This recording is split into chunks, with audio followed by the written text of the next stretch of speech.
Shell Shock.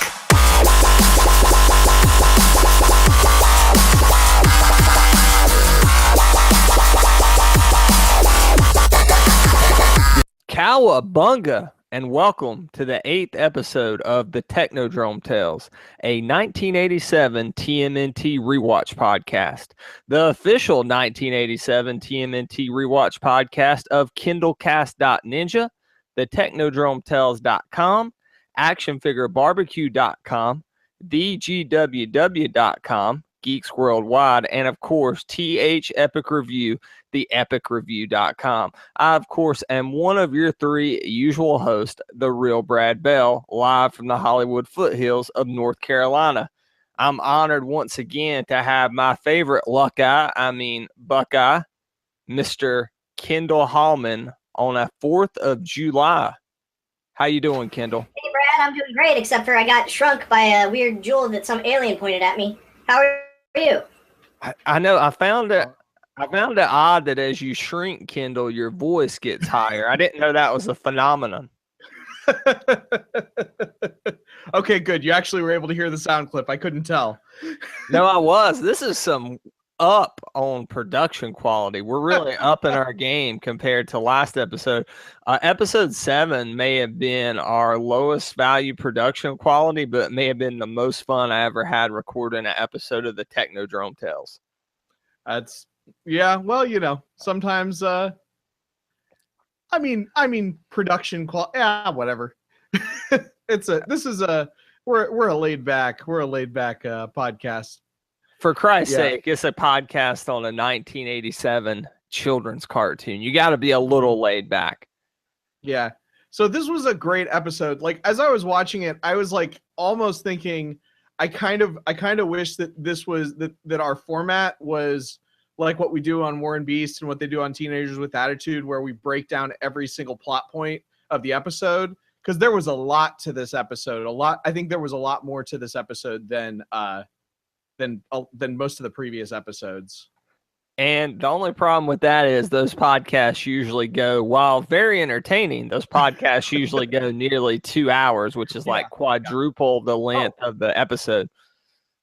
Oh, no. I am not I'm just saying, and we certainly wouldn't want to do that for every episode. But like, if that was our format, this would be a good episode for that, because there was just a lot to this episode.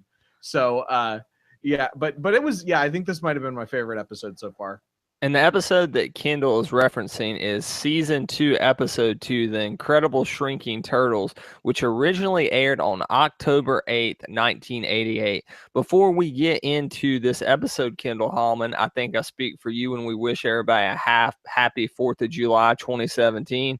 Be safe. I'm glad that we have the independence to talk about a children's cartoon, even though we're grown men in our 30s, or for you, Kendall, nearing 30. Speaking of grown men in their 30s, Jerry Barbecue 17 Reed could not be here today, and that is my fault, because I always switch up the time of this podcast. So I apologize for that to Jerry Barbecue 17 Reed and all his fans.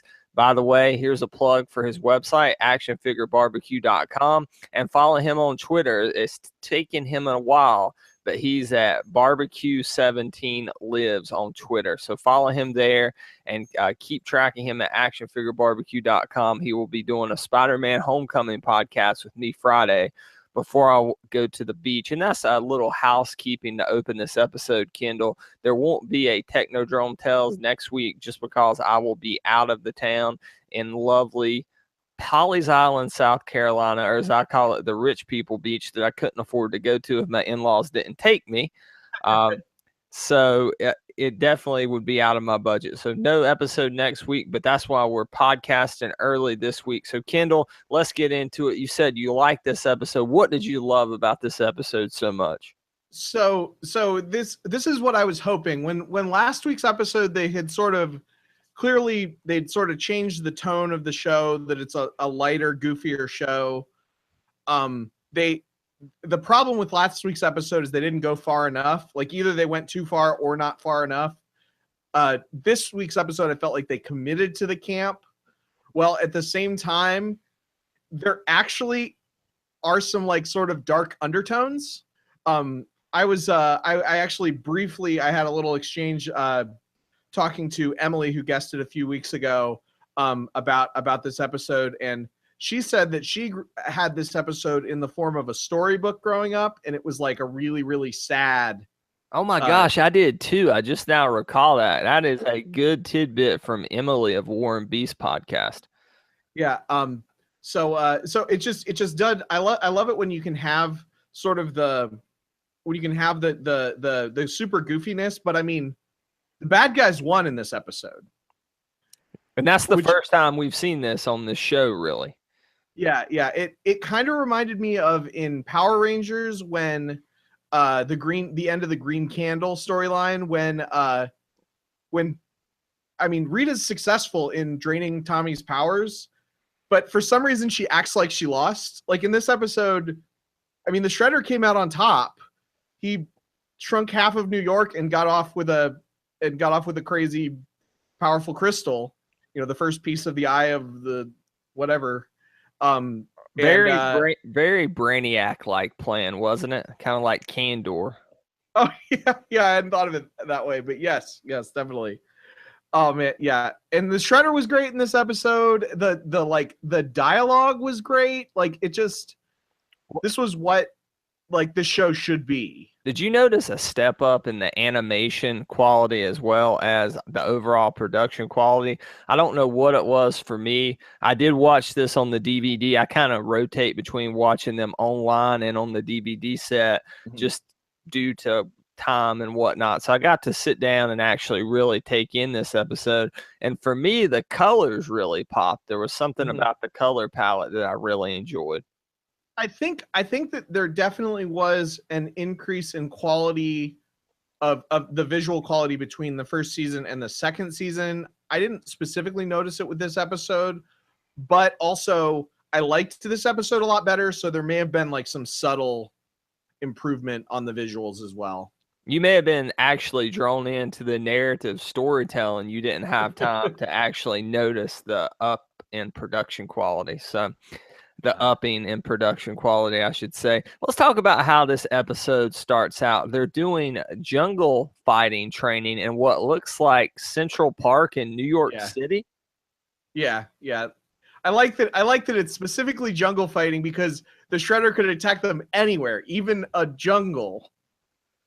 Yeah, it kind of, for some reason, my mind flashed to the second Michael Bay film in which Bebop and Rocksteady randomly have a tank in the jungle, and you hear, whoa, whoa, yeah, what is it good for? Absolutely nothing for. Wouldn't be a 4th of July podcast if we didn't reference war, but...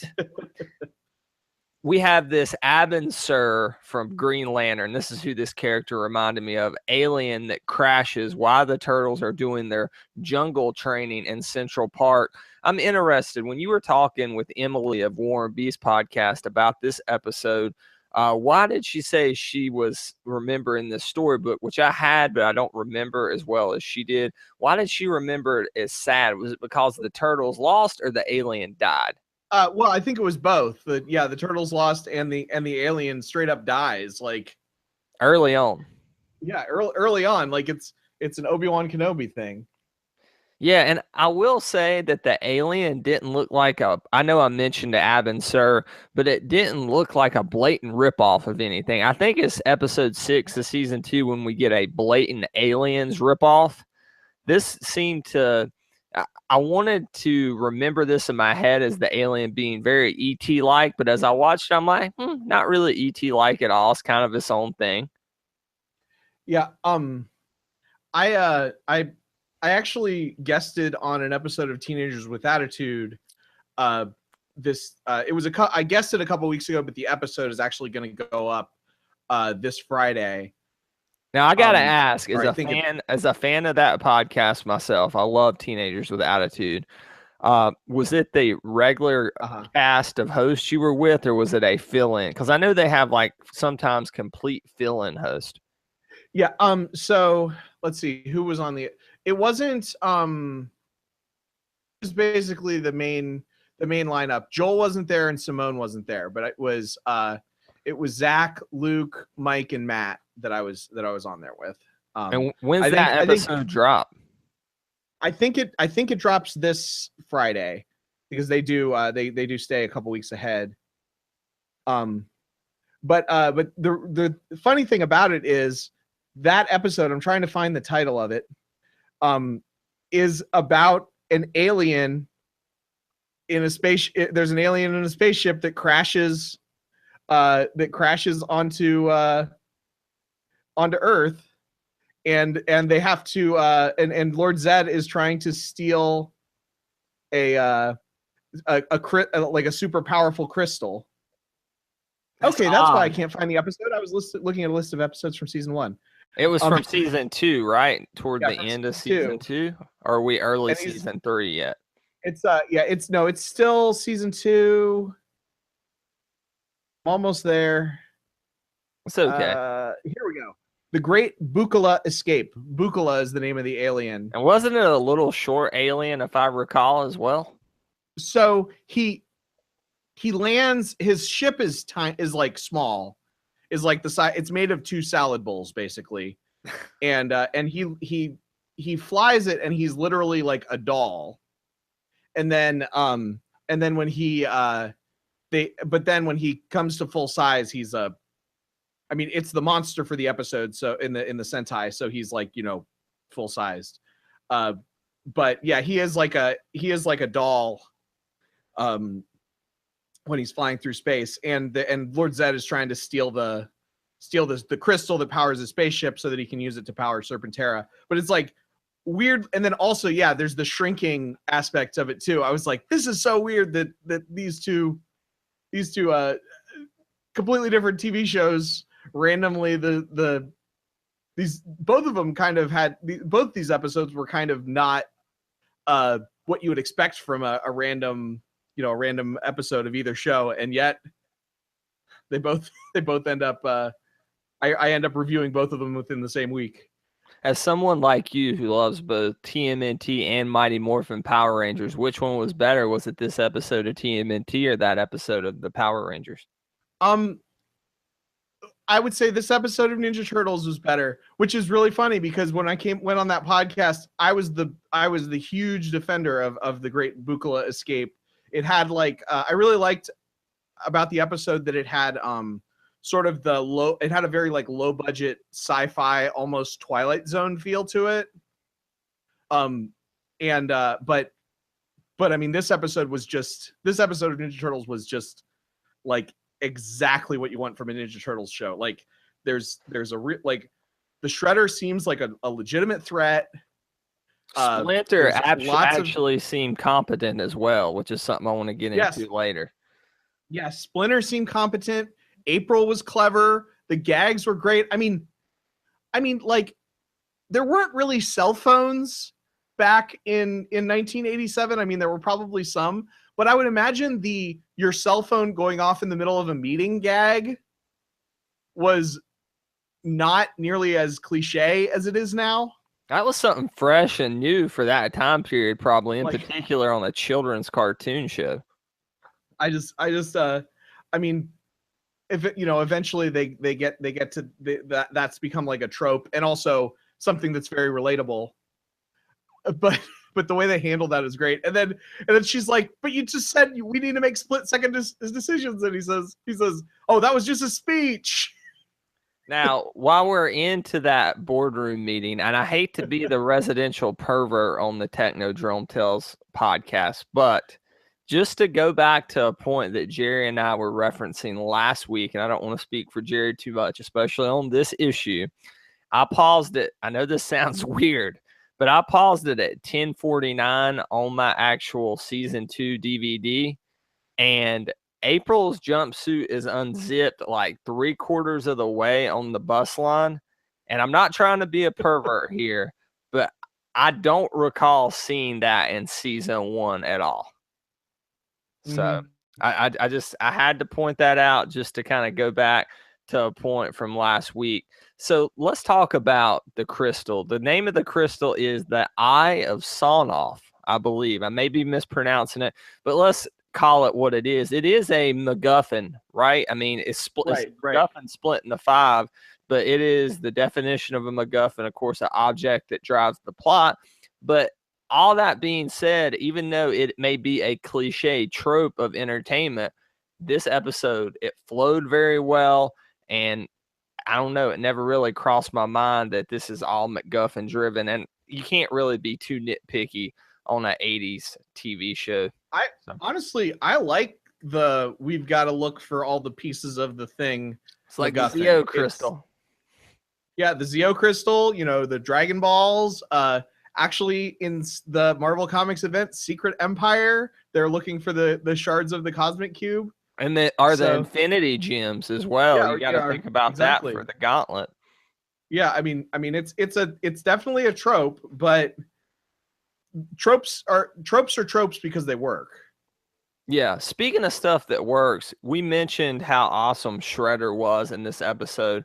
I love how he just swings in like on the rope of a crane, and he basically systematically takes out all 4 of the Ninja Turtles. This is what I was expecting from a Roku Saki heading into the show. This is what I remembered as a kid. In fact, this may be the most badass we see Shredder, I'm thinking. I hope not, but I think this may be one of the best of Shredder episodes that we're going to see. And he says, I beat you in clean combat, and the Turtles are like, you mean dirty combat?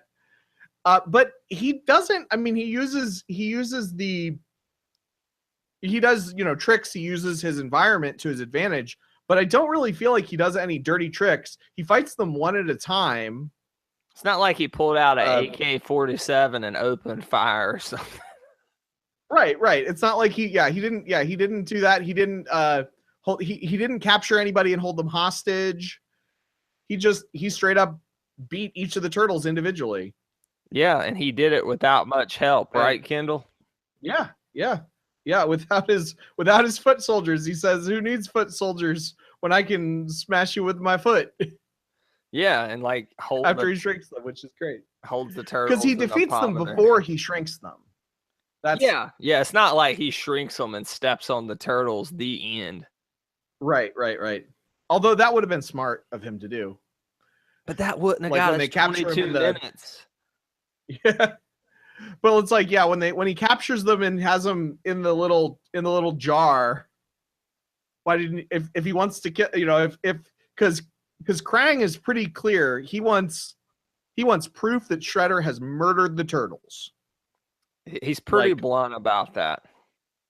Like, it's not, sometimes in these shows they never come out and say it, but I mean, Krang in this is straight up. He's not beating around the bush. He's not, he doesn't want to eat the turtles. He doesn't want to.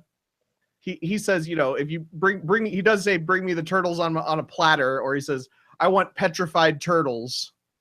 Like, speaking of Krang, in this episode, one of the only production mistakes, which is saying something for this show, occurs in which Shredder is talking to Krang via the stake-looking communication device. And it seems like Shredder's voice is coming out of Krang's brain. So that was the only production snafu that I saw. So you get some good bits too when the turtles are shrank. I just want to bring up, not to be that guy again, but the turtles are shrank. They make their way back to the sewer lair, and they're standing under Splinter's robe, and he calls April in the meeting that we referenced earlier via cell phone. They interrupt the meeting. And he says, as the turtles are standing underneath his robe, it would seem we have quite a large problem. And I don't want to be that guy, but just based on the bits of Splinter that we talked about last week, such as age does have its advantages. Right, he's a pervy old man. Yeah, I think I'm taking some leaps with this assumption, but it is kind of funny. It provides some adult humor to this children's show. I think I'm, you know what? I didn't like last week's episode, and I didn't like that bit, but now that you brought that up in this episode, if it becomes a recurring thing, I think I'm going to be okay with that, because that's back-to-back times, right? Yeah. yeah, I don't know. I'm all for. I think one of the points of podcasts is to have crazy fan extrapolation and stuff. I mean, one of my premises in War and Beast is that the Maximals are actually the bad guys. But and that they're racist against Predacons. So I'm all for that. Yeah, it's interesting. It'll be interesting to see if they stick with that, with Splinter being a little bit of a perv. Yeah, that will be very interesting to say the least. But speaking of some less kind of perverted bits when they are kids, when I say they are kids, that's to say they are shrank down to actual turtle size when you think about it. Mm-hmm. I guess they are technically kids because they're teenagers, but I digress. A scene that I vividly remembered as a child was the scene in which, and this is in that children's book that Emily was referencing as well, that scene when they're on the bar of soap and they're trying to escape from the sewer snake. Very cool bit. What'd you think of that? So the thing that stuck out to me with the sewer snake bit is they basically poison the snake. Yeah, with all that soap. I didn't think about with it all that soap.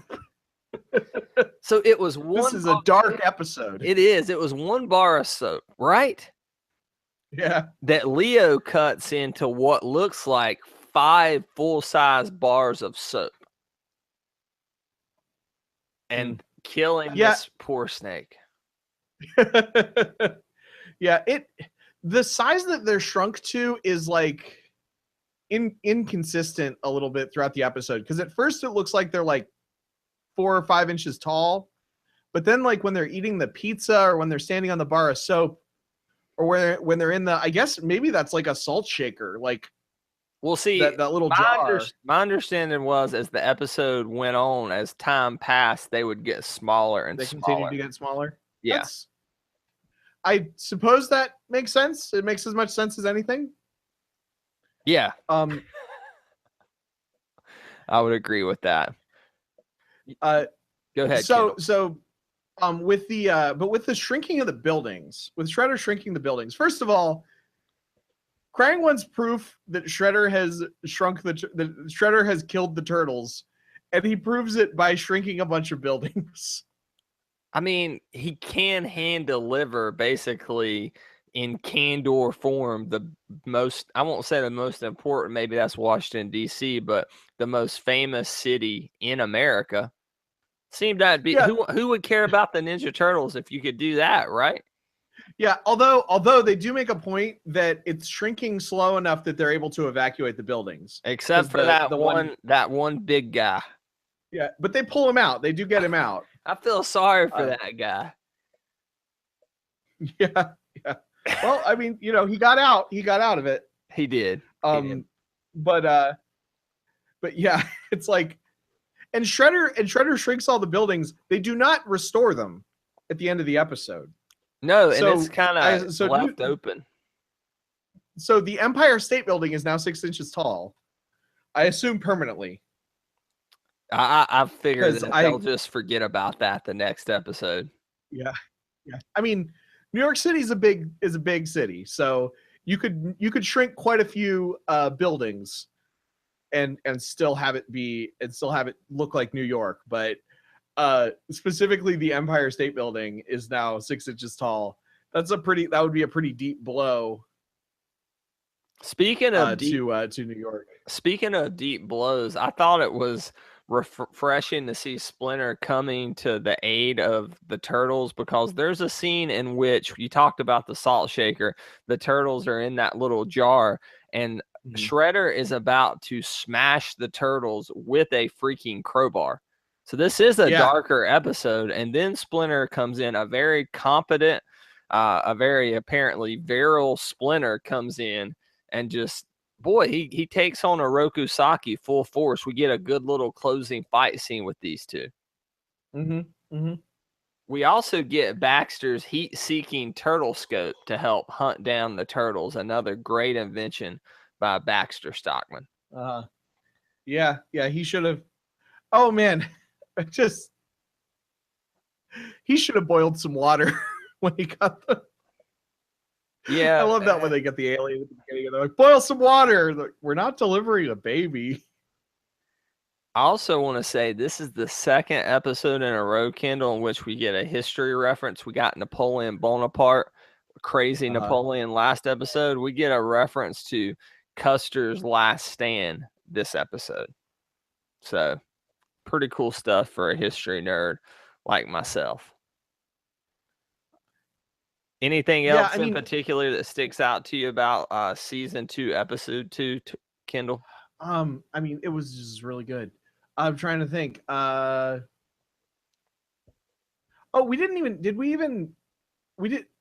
Did we mention that the very first scene is that Raphael for some reason has a flower on his head? Oh yeah, I actually had that in my show notes. Ralph was how did they put it? They didn't say deflowered. De-daisied. De-daisied. Oh, deflowered. Oh. See, we get another kind of kind of sexual reference there. Yeah, that totally went over my head. I almost wonder if that's the kind of thing I almost wonder if in the original script it said deflowered and then standard and practices wouldn't let them. Yeah, and they just changed it to de-daisied, which anybody who could have half a wit of a brain could figure that one out. But yeah, well, I didn't figure that one out, so it's okay, Kendall. You watched this? Did you watch it after work today? I did watch it after work. Yeah. See, you were tired. I watched this fresh, drinking a cup of coffee, so I was a little bit more attentive, maybe, because you were just trying to fit in the episode on this 4th of July holiday, which I'm very appreciative of. I think overall this is a really good episode. I think it's a great Splinter episode. Yeah. I mean, it's definitely one of the best portrayals of Splinter that we've had. Yeah, because he's been pretty disappointing. But I think they're also he said, the end when they get the shrunken pizzas. Shout out to anchovy pizzas in this episode is the only pizza that they specifically mention. And it looks like that giant slice, which is normal size, of course, is just a pepperoni. It's just pepperoni, yeah. And the shrunken pizzas are probably also pepperoni, which was a good gag. Yeah. Yeah, although I will say, and maybe this is because I was hungry at the time, but like, man, that would suck if like you're expecting a whole pizza to yourself and you're starving and then you get it and it's this little like 2 inches in diameter. It almost looked like the pizza in Back to the Future 2 that they put in the machine, the Pizza Hut pizza, to make it full size, except you couldn't make it full size. You couldn't make it full size, yeah. That's what this reminded me of. I think that's about all I have to say about this episode, The Incredible Shrinking Turtles from October 8th, 1988. Kendall, what would you rate this episode between 1 and 5? I mean, if any episode so far has been a 5, this has been a 5. I'm giving it a 5. I think I'm going to agree with you as well. I'm going to give this a confirmed epic on our scale, so a 5 out of 5. And last week, Kendall, I started out saying I enjoyed the episode, and you pretty much convinced me that it was a shit episode by the end of it, and I ended up rating it, I think, like a 2 out of 5, like you did. So I think that's just about going to wrap it up for this edition of the Technodrome Tales. We'll be back in about 2 weeks' time with season 2, episode 3. So far, 2 episodes in, season 2 has been a mixed bag. 1 epic episode and 1 just episode. Kendall, where can people find more of you? Kendallcast.ninja is where you find all of my stuff. I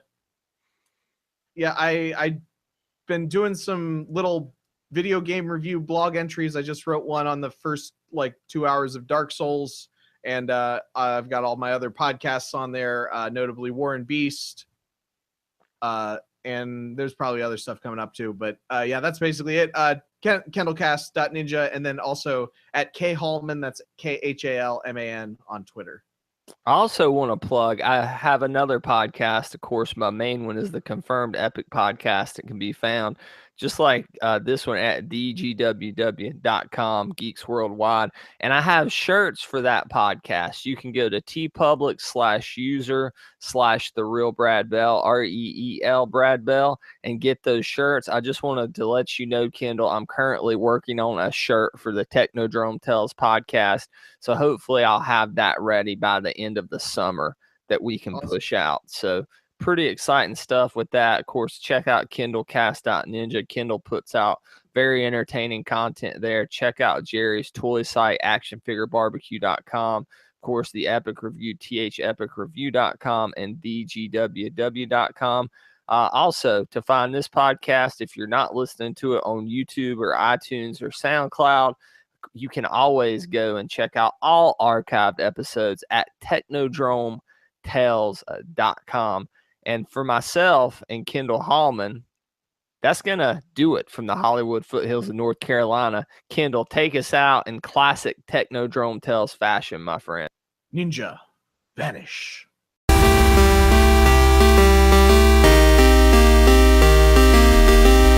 The Teenage Mutant Ninja Turtles are owned by Paramount Pictures, which is a subsidiary of Viacom Entertainment. Our theme song is by the DJ Figure. That is used for our intro and our outro. All of our art, cover art, and album art is provided to us with the permission of Dasha Ko, who you can find on DeviantArt. Thank you for listening.